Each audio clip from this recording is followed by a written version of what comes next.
buenas tardes a todos y bienvenidos a la Good afternoon, everyone. Welcome to the third session of this virtual outsource to LAC week 2020. We offer global digital services companies in Latin America and the Caribbean a chance to connect with other companies and to learn about technologies and innovation. Now we will talk about logistical solutions to a pandemic that interrupts supply chains of essential goods.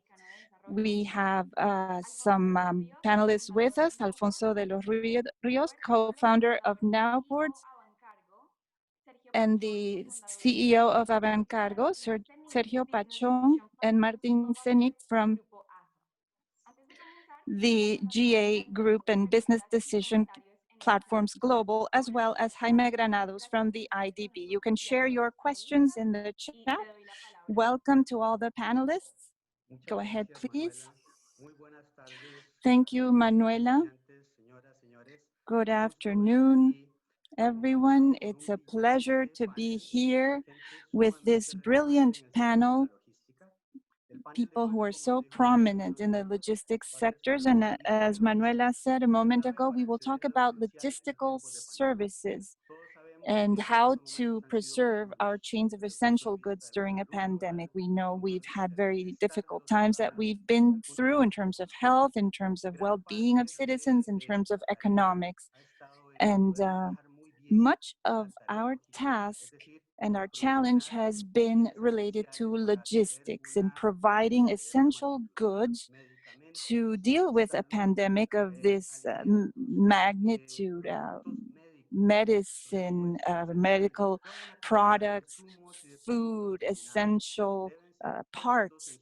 All these finished products must get to their destination quickly, and the efficiency and effectiveness of that delivery is what we are trying to achieve when we're going through such difficult times all over the world. So logistics has had to come up with a response, and of the type that we need at this time. We need to have efficient, quick logistics, digital logistics if possible, that can overcome the high prices that often affect us in the first mile, the last mile, or somewhere in between. And that's what we're going to talk about today. Welcome once again, Alfonso de los Rios, Sergio Pachón, Diego Bertezzolo, and also our colleague, Martin Zenik.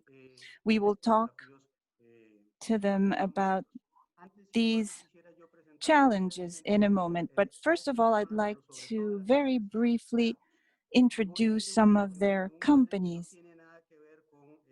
And this is they're in random order, has nothing to do with the order that they will be speaking in. Alfonso de los Rios is a co-founder of the company Nowports. He is currently the CEO, and he's responsible for the strategic direction of this company. He has studied technology and entrepreneurship. The company was founded in 2018 by Alfonso and Maximiliano Casal, and they're one of the main digital cargo agents in Latin America. And thanks to their technology, they generate routes, and they use AI to calculate rates. They have digitalized reports that they offer, and they communicate with everybody involved. They have over 90 employees. They have offices in Mexico, Chile, and Bolivia. And this year, operations will start in Peru and Brazil. So welcome, Alfonso.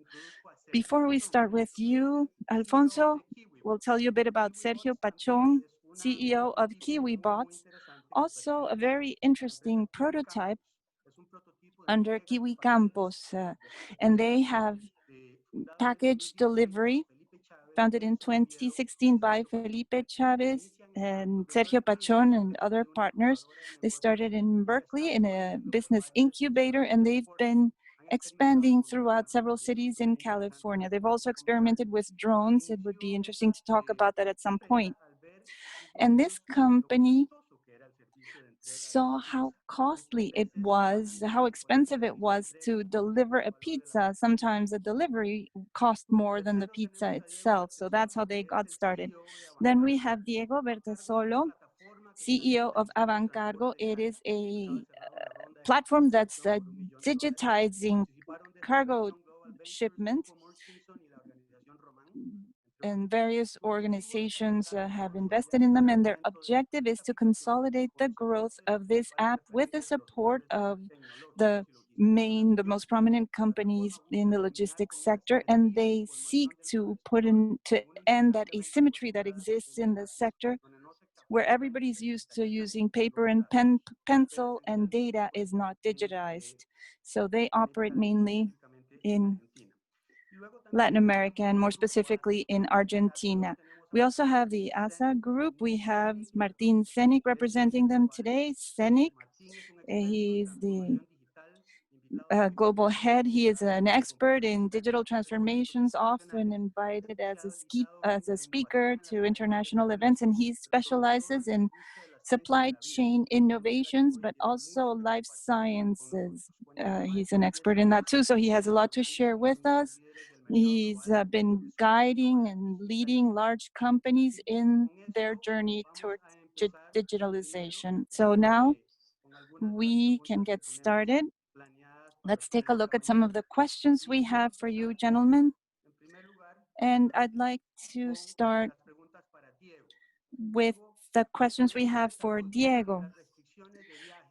Health problems, Diego, and travel restrictions have meant big challenges in the world of shipment and transportation, and there's been an increase in demand for last mile delivery. So what changes have you seen here? What are the technological ways that you've faced this new challenge? Good morning and good afternoon, everyone. First of all, thank you for the invitation. Unfortunately, we are in a space within logistics that's been severely affected by the pandemic in general in the world, and in particular in Latin America. Unlike the last mile delivery, as you mentioned, where there's been a boom in the last few months in long distance transportation, especially in terms of industry and industrial airplanes, volume has dropped by 20–30%. In Argentina, there has been a 70% drop in certain sectors. So the situation is looking quite dire right now. And for us in particular, it's not going so badly. We are using technology, and the simplest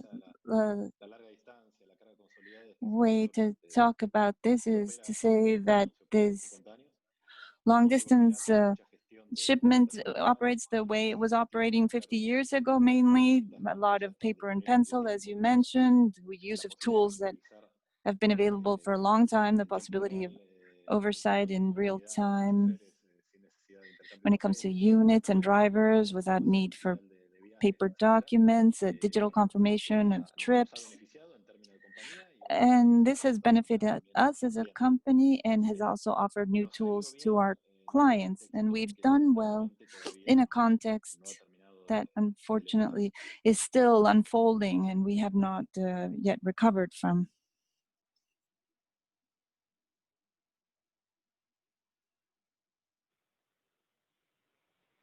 Jaime, creo que está I'm sorry, I was saying that yes, in fact, this has been a very traumatic problem for the vast greatest number of companies in the region, but there are some that can take advantage of these opportunities. And those who have digital tools that they already use are the ones better positioned to do well, and they can provide a service, a social service, not just an economic service that is very essential. So we're happy to hear that you have been active, you've been operating, and you've been thriving in general, even through this process. We'll go back to Diego in a moment. Martin, I'd like to ask you a question. related to the fact that your company G8 makes other companies, empowers other companies to digitize and to go digital. So how has this crisis affected Latin America? And can you give us examples of how technology and data have helped these companies adapt to this new reality? Go ahead, Martin. Thank you, Jaime. Good afternoon, everyone. When faced with disruptive events like what we're facing now, there's panic and there are barriers. Logistics really go through a lot of changes, and we ask ourselves how many providers, how many suppliers will close, how will I replace them, where will the next demand peak be, do I have enough to satisfy this demand? And we need to have a supply chain, and we need to have the technology to be able to deliver. Transparency is essential. But technology in and of itself is not enough. We need to be able to predict what might happen if certain variables were to come up, so we can know what we're going to do ahead of time. We have a platform for decision making through AI. We feel that supply chains can be managed digitally. All the transactions and all the parts of it are consolidated, and this provides transparency. And it also shows us what is happening in real time. And we can anticipate future behaviors. We can anticipate supply peaks, etc. The interpreter apologizes. The audio is very poor. Also, there are companies with critical supply chains, and with our platform, we can help them understand what is happening at all the time, and we can accelerate the processes that they need to apply to adapt. And what about data collection? Where do you get the information and from data from transactions? Do you have them in databases acquired from the market, or do you capture them somehow? How does that process work?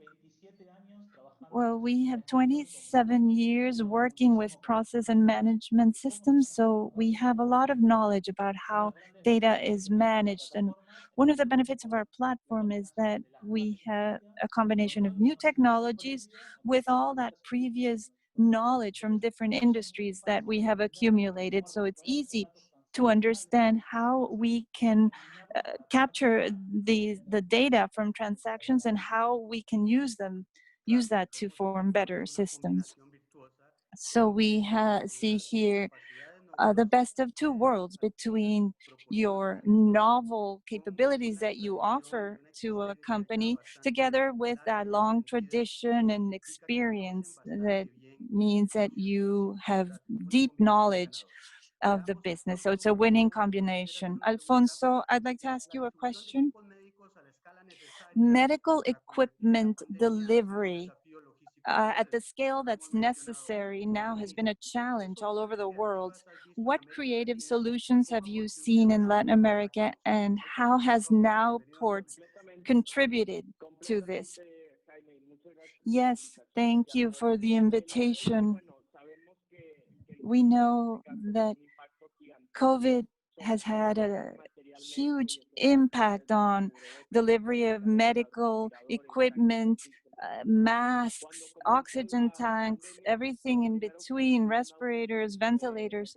So profit margins were cut down. Of course, we gave this type of cargo priority in our offices in Latin America. We decided to prioritize all this essential clinical material. And of course, this changed our Latin American ecosystem a bit. So small and medium-sized enterprises that were importing masks already for hospitals or other venues, even for construction, there was a 400% increase in imports, mainly from Asia.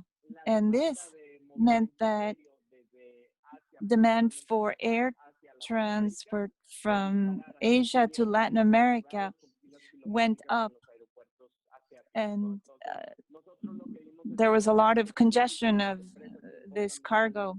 So those small and medium-sized companies that import these materials increased their imports by about 400%. Now it's going back, it's coming back down a little bit. Perhaps at that time an excess of masks was imported, but it's better to bring in more than is necessary. That's better than running out. So that's what we've seen in the last few months. Alfonso, did you have to deal with situations where authorities captured that the cargo instead of letting it continue on its journey? Yes, one problem we faced is that just as the small and medium-sized enterprises were importing more, companies that had never imported this all of a sudden started importing masks and other things as well. So customs offices in Latin America, even in the US, were trying to avoid an imbalance in the market, making perhaps causing them to be sold at too high a price. So when somebody wanted to move masks from one point to another, we decided to do a background check and see if they hadn't been doing it before, that they have all the necessary permits. So we went through this whole procedure before shipping so that we wouldn't have this problem in transshipment points. Thank you. We'll come back with more questions, but now we'll talk to Sergio. Nobody would have been able to predict the sudden increase in demand for robotic deliveries. How has this helped with the new health and logistics challenges? Well, thank you for the invitation, first of all. What's happening now is that we're dealing with a new normality, let's say, with the robots. We've always thought that eventually in the future, that last mile delivery logistics at low prices, at low cost would happen thanks to robots. But it had been difficult to present our solution. Governments didn't seem to be very interested. There was a barrier to entry. If you look at our robot is small, it's very user-friendly, it doesn't cause negative feelings among the community. Could you explain what you are referring to with people don't want to share their space perhaps with other things, for example, bike racks or sidewalks. So if it's a very big robot, it would be difficult for people to accept having that robot taking up space in their community. So we have a small robot. And this also means that people don't see this robot as a challenge or as something that's going to be clogging up their sidewalks. And basically what we're offering is a very inexpensive service, as you said. In developed countries, in the US, for example, a developed country with the biggest numbers for e-commerce in the world, we can't offer on-demand costs at a very on-demand delivery at a very low cost. It's very difficult for companies to deliver within an hour, for example. But now companies and clients and customers are digitizing very quickly, and this is forcing companies to offer their services and products online and with very short delivery times. And so we also saw the need to start using apps ourselves. And in the US, Australia, places where we're trying to use these technologies, getting all the way to someone's house is very expensive. You can't offer $1 or $2 because the delivery person makes $20 an hour perhaps, and they can do 1 or 2 home deliveries in an hour. So who pays for this, the restaurant or the company or the customer? So what we've tried to offer is a product that makes it possible to democratize this home delivery so that people, regardless of their purchasing power, can access this type of service. And this hasn't happened because of what I was saying before, how costly it can be. So our biggest challenge now is that we don't have enough robots to cover demand. So we're talking to about 25 companies right now that want to acquire these robots, and then this would make it worthwhile to make the robots. It's not the same to make just a few as it is to make 1,000 of them. So this scaling up will be allowing us to deploy the robots in different places at the same time. And when we get to a city, initially we talk to the mayor's office first because we know that we need to work with them directly in order to successfully offer our product. As I said, to make sure that the robots aren't seen as a problem by the city, but rather as something that's going to help them and offer a service that's good for the community. And Sergio, do you have an example of a city where you think there's been a very good experience in the deployment of these robots, and why? Well, we've deployed them in Berkeley, mainly, in Denver, and Los Angeles, and we're doing it in Taipei now. I think in Berkeley was an interesting experiment. It's a city in the US, but it's a city where there's an anti-technology movement. There are the so-called hippies who are against this type of solution.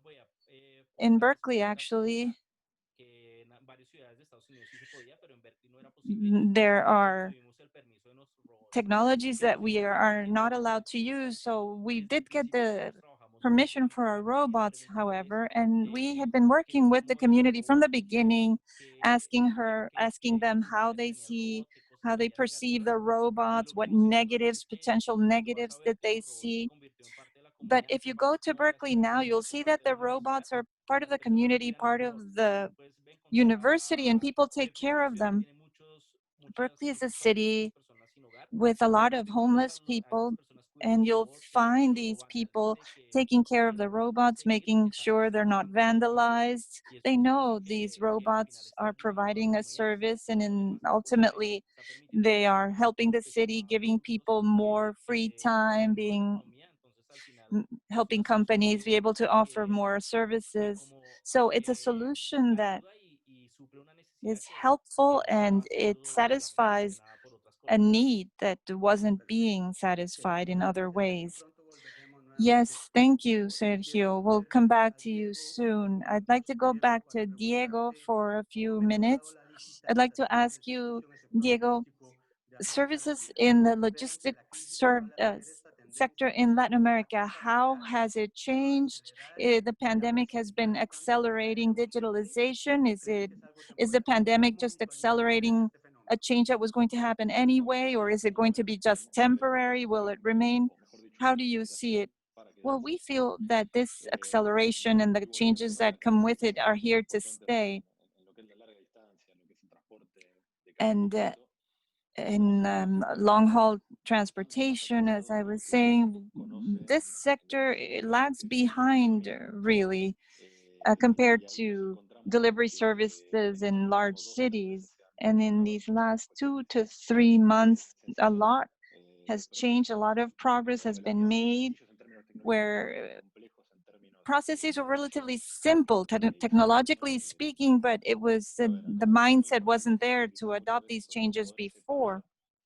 We need to be able to make a distinction between what we do with infrastructure, algorithms, the logic behind the platform and how it's used. We don't need a user for that, or rather, you don't need users to contribute too much there, but there are other processes where we need people we need buy-in from people, and we've seen that lately, leaving pen and paper behind, the carriers forced to do it by this new circumstance. They've had to and been willing to accept some changes using certain functions in an application. It used to be very difficult to convince them to do it, but now things are changing much more quickly.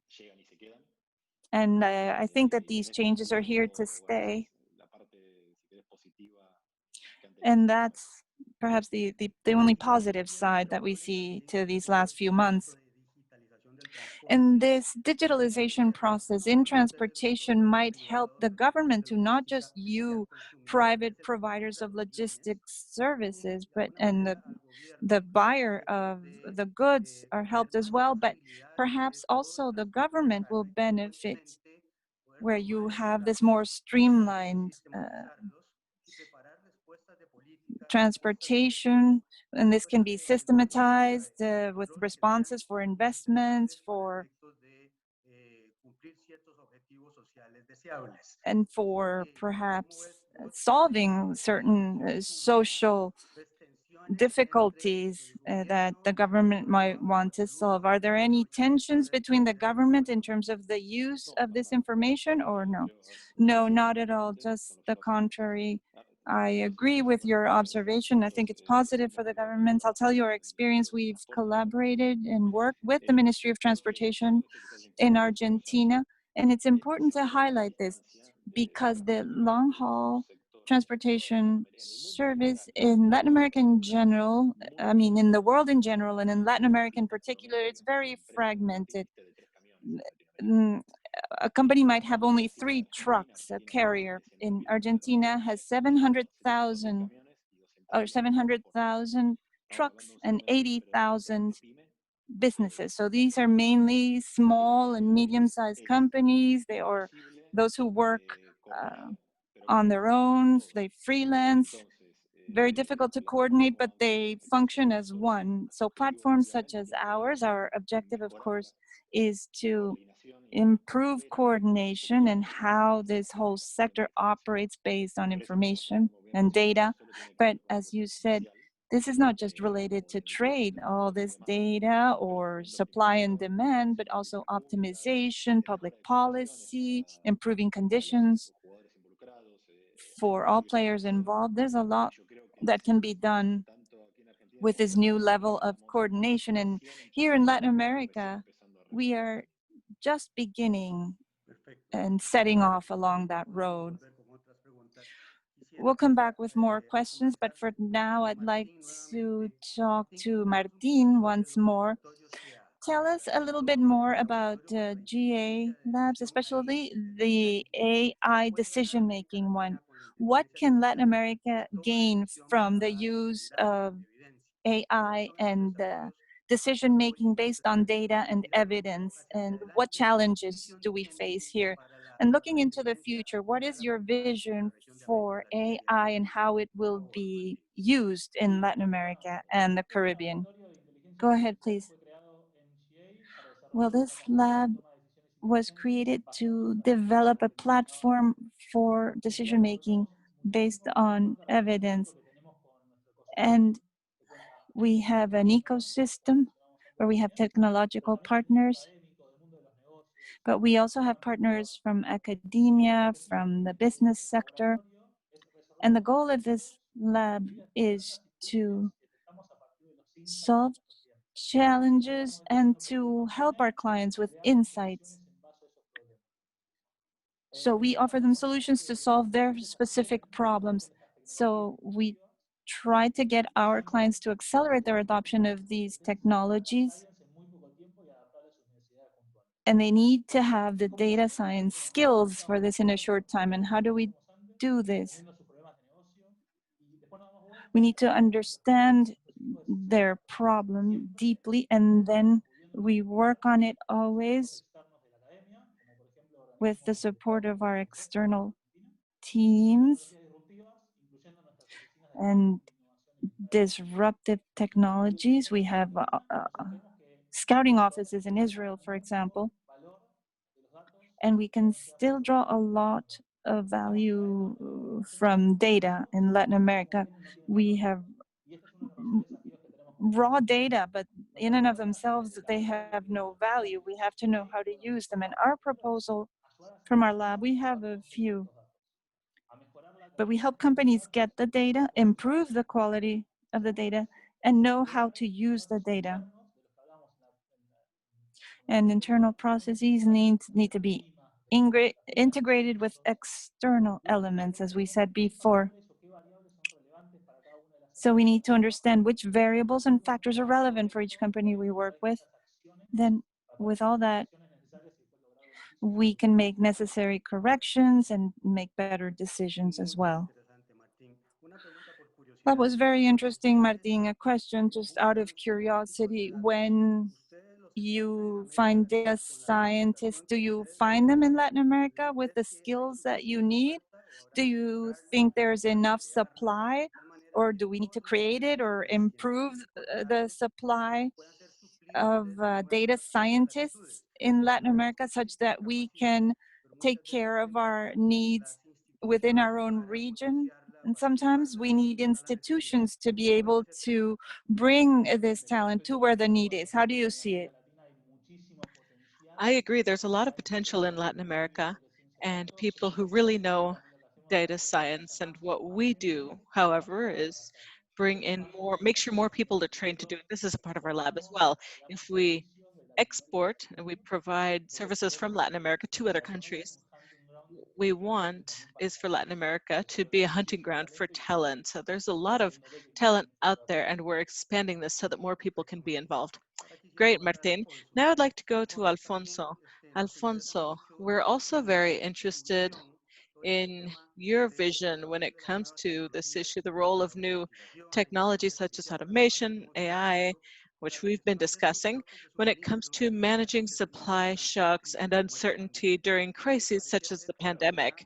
Sure, which appear to be more frequent. This is our situation today. There might be issues due to climate change in the future or a deepening of the economic crisis. So it would seem that we might have generalized uncertainty. How would these new technologies help us resolve social problems that are going to be increasingly frequent? Right, I completely agree. I think that we see this through there are different factors that can explain what the current situation is and challenges. The logistical industry has been the same for 70 years.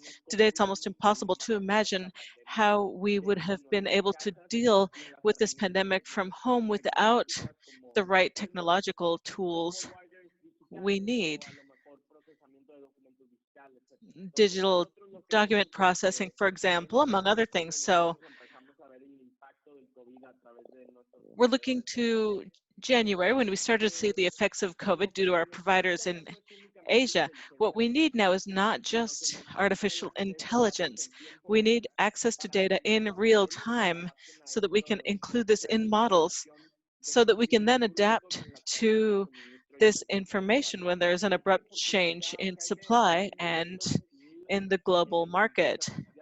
There's a defined model for AI that worked fine under normal circumstances when it came to the supply chain, but if there's an 80% drop in supply, but demand of 800% for air freight, this creates a system, if it's an old system, and when I mean old, I'm talking about 2 or 3 months old, it's no longer useful. So this is what we see. We focus on data, access to data in real time.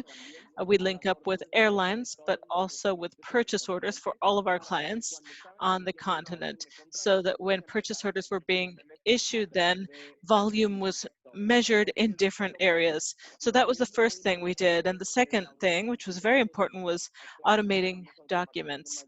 We're currently automating a large amount of them, and I'm sure that we're not the only ones who realized the way we dealt with documents was extremely important. Printing them was no longer an option since we were now working at home. So we created an e-timing document module so that we were all on the same page, talking about the same thing on a single platform. So I would summarize this by saying that it is clear that we absolutely need real-time information from customs, on estimates from airlines, and we need transit times and arrival times. When was it supposed to come? And that is not happening due to changes worldwide. And managing documents from home overnight, our logistics partners were asking, hey, where did you put this document? Where is this invoice? And so we had to deal with these problems, which create delays, and there's an economic impact on the supply chain for our customers. Right, Alfonso. I would just like to tell you and our participants that at the IDB, we are also making a significant effort to reduce logistical costs for business operators all over Latin America and in the Caribbean. In some countries, we are more involved than in others. In Central America, for example, we are modernizing land border crossings, and we are deploying a digital Central American business platform, which is a boost for operability, which will allow all export transactions, imports, and transit transactions will be done digitally on a single platform. Export documents then will be uploaded one time. This will work for transit and for importing, and this will all be held in a single platform that will create lower dispatch times, storing times, the nationalization of shipments, which have a negative impact on the final price to consumers. So we need to work with systems. We need to change our operational mindset so that everyone uploads information to a digital platform before shipment is sent, so that it then doesn't come to the port, the airport, or the border. So you don't have to start from scratch there and start managing the transaction at those points. That is essentially what we're looking to do.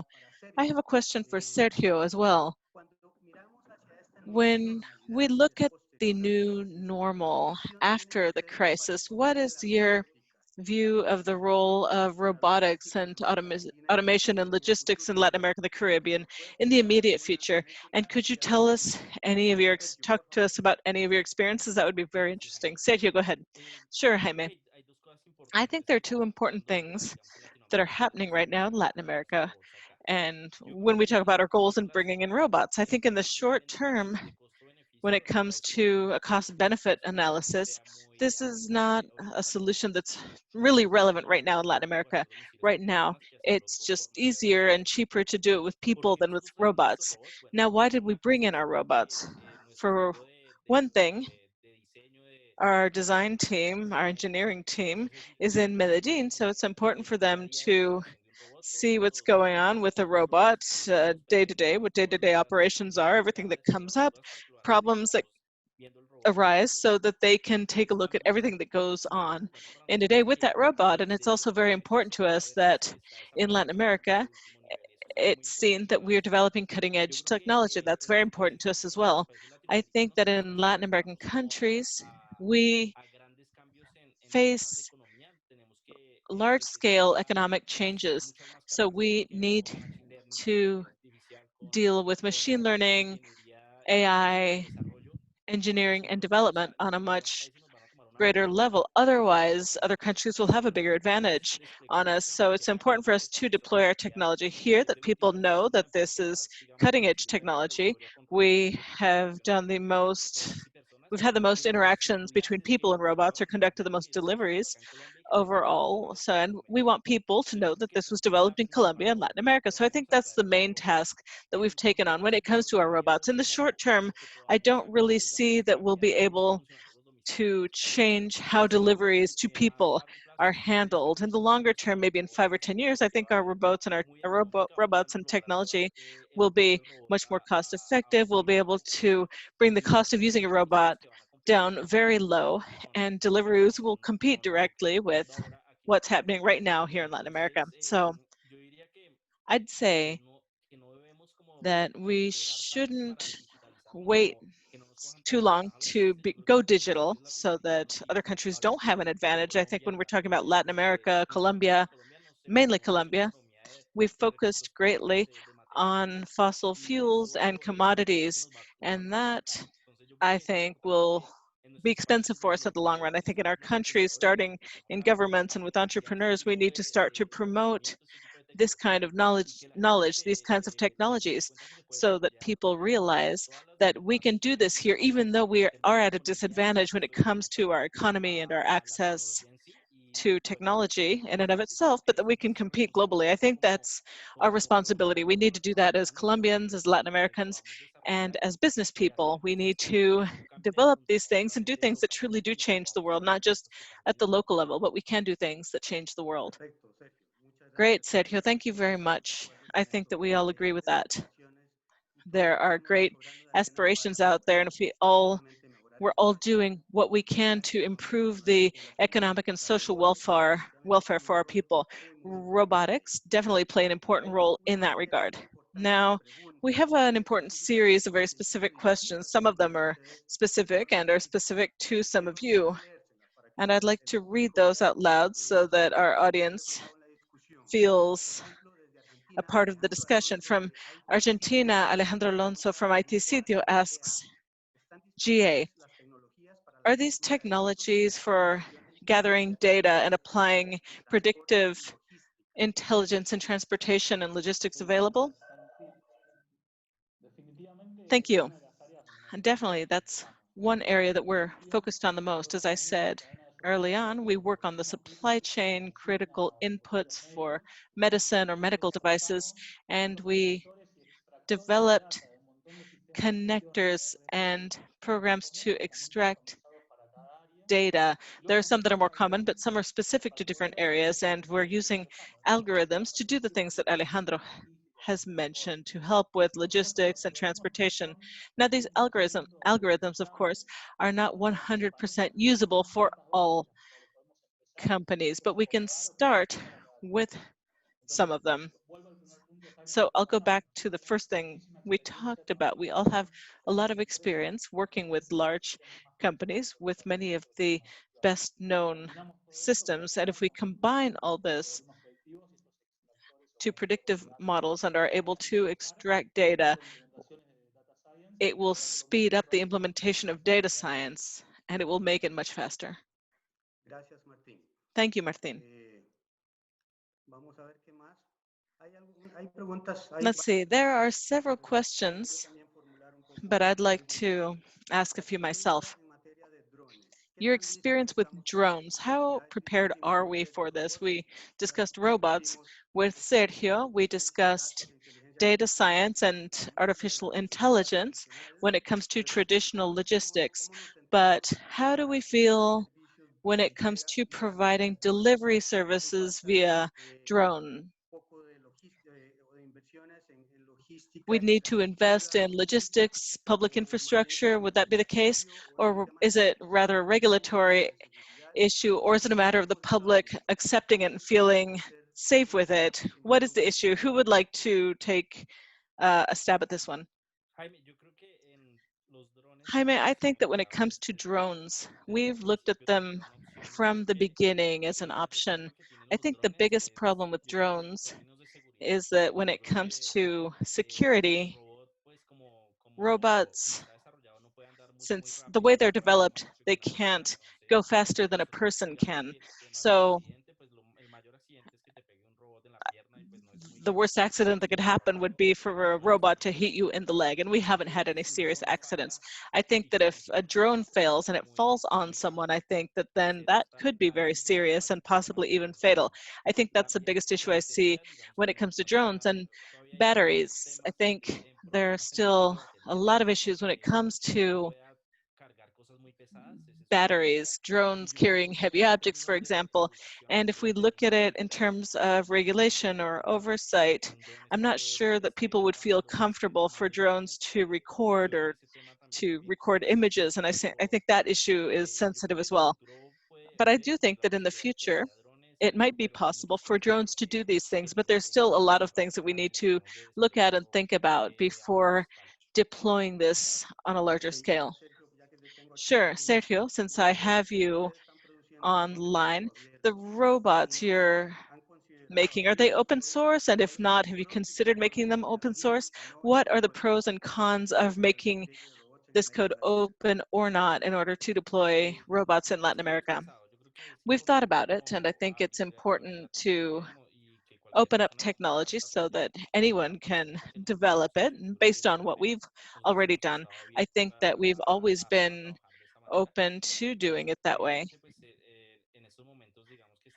Obviously, right now, we're applying for patents and the like, so I think that this hasn't been developed on a larger scale yet. I think there's a lot of work to do still, so we need to keep working on it, because I think there are many businesses that will start based on this idea of what's happening in accelerated digitalization. So I do think that we need to make the most of our current experience. We have 3 years on other companies that may have more money or more resources to tackle this problem. But obviously, I think that in the future, we are very aware of the fact that we need to open up technology so that a lot of other things can be developed using what we've done as a foundation. What have your discussions been like with larger companies, with platforms that are much more developed, for example, especially that produce goods and that make up a large part of international trade? Have you done business with them, with Amazon, for example, with Mercado Libre, with large product suppliers online? It wasn't up until this year that we started working with B2B. Previously, the idea we had in mind was B2C. We had our own app, and this was the first thing we tried to do, the entire process, and then we realized last year that that would be very difficult. It would be very difficult to get users, keep them, and so using our own e-commerce app. In the past, we've conducted pilot projects with DoorDash, and what we did was we completely changed the model and we started searching to work together with large companies that already have the demand, and we would supply the robot and logistics surrounding that robot. So as I said, we're working with about 25 companies, including Domino's, Uber Eats, Rappi, Sodexo, and we're going to start pilot projects. I think the second half of the year we'll start doing this. They were a bit delayed due to the pandemic. We talked to Facebook about offering robots on campus. So I think we have a lot of work to do coming up, because we've seen that the model works, that we can have successful partnerships with these companies. But I think it's quite probable. We've made over 100,000 deliveries. The robot works, and I think it'll be very cool to work directly with businesses now. And that will bring about new challenges as well when it comes to technology, how to adapt to their technologies and their platforms. But I think that we're working with Rappi right now, and then we'll work with Sodexo on campuses in the US. So we're very happy about that. And we are very excited about deploying these robots in different places, scaling up our operations, which is something that we have to do. We've done it in 2 or 3 places, but we need to do it in 10, 20 more places. And that means challenges there when it comes to producing robots, logistics, the functioning of robots, maintenance. So these are very exciting challenges we see in our near future. Thank you very much, Sergio. Thank you. I'd like to talk a bit about partnerships, public-private partnerships, and what room there is for these in Latin America. For example, working with you, Diego Martin Alfonso, would anyone like to take that question? The role of PPPs in your area and what this means for Latin America?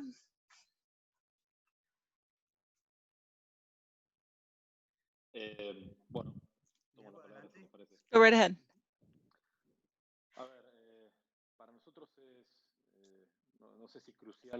Well, I don't know if crucial is the word. I don't know if it's crucial, but it is very important because of what we discussed just a few minutes ago. We talked about the effort to go digital and adoption. It's a huge effort, and we think that it is vital then to work with large-scale providers and with providers that can speed up processes. That's been part of our strategy from day one,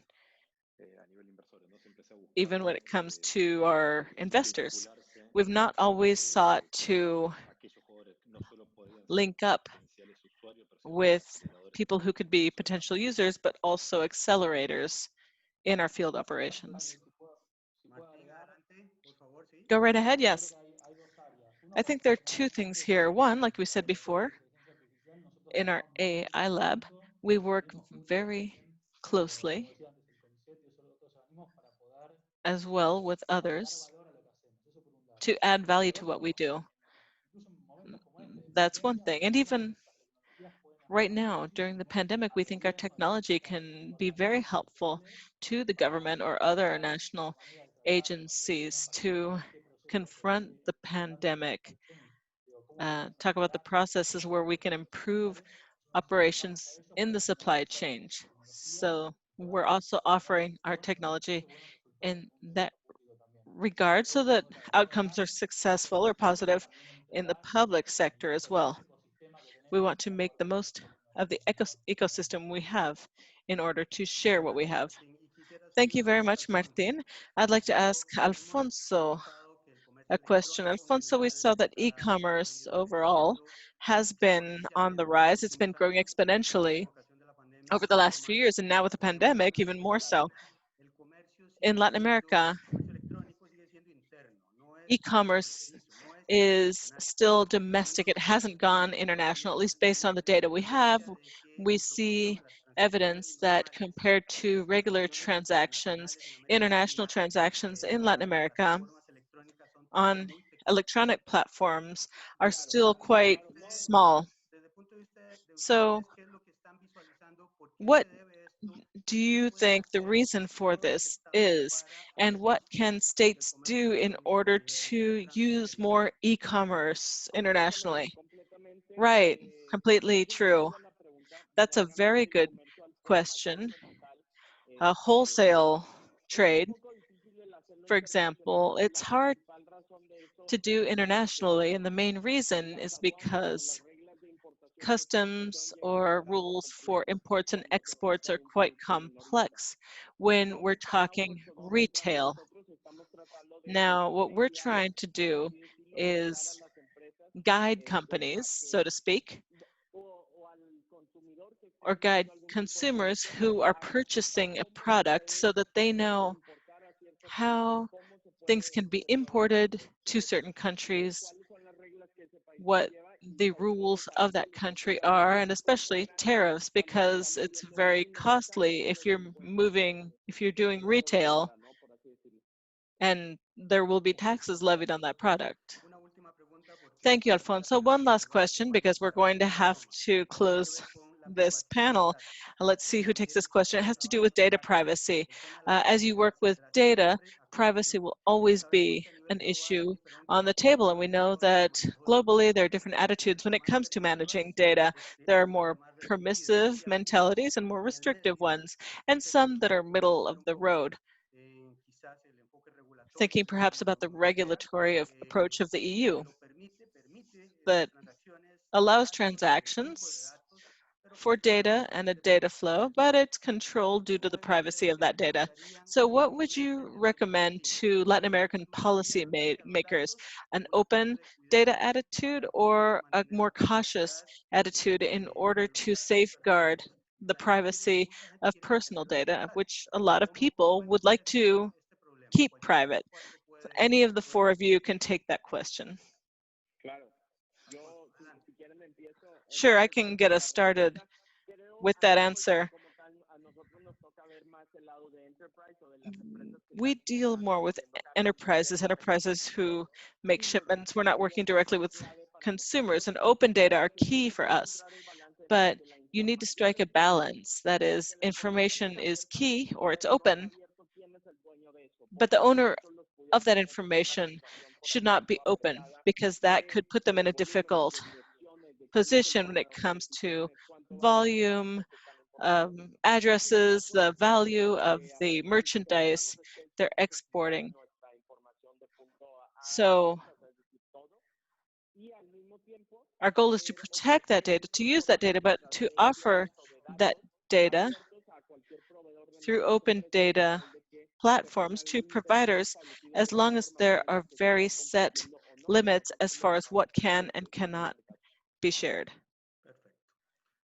Perfect. Would anyone else like to add to that? I just have one additional comment. I agree completely. You need to strike a balance, because obviously a lot of data are private and shouldn't be shared, but we want to make the most of large volumes of data in order to include them in databases and make decisions based on that data. So we've worked with data scientists. We know regulations in place when it comes to using that data, but we do it very carefully. The interpreter apologizes, the audio was inaudible. Great, I think that brings us to the end of our panel. This has been an extremely interesting exchange over the last hour. I'd like to thank Diego, Martín, Alfonso, and Sergio for your kindness and generosity with your time. Thank you for helping us inform these important decisions on logistics and the use of technology in logistics, which is extremely relevant in this day and age. And I agree with you completely that yes, this is here to stay. COVID sped up a series of changes that have come to stay, and these changes are for good in such a complex situation that we are currently experiencing. Thank you for your time. I wish you and your families the best on the professional, personal, and health level. And thank you to our audience for being with us. Manuela, thank you as well. Thank you, Jaime. Thank you for your closing words. To all our panelists, thank you very much for your insights. You all know that on our event platform, you can find a recording of this session. It was so interesting that I'm sure a few of you will like to watch it again. So with that, I invite you to come with us to the next event where we will discuss e-commerce. It's a live session, and it will be a discussion between Luis Alberto Moreno, the president of the IDB, a conversation with Marcos Galperin, the founder of Mercado Libre. So the link is on the event website. Please come with us, and we'll see you in just a few minutes. Thank you all very much, and goodbye.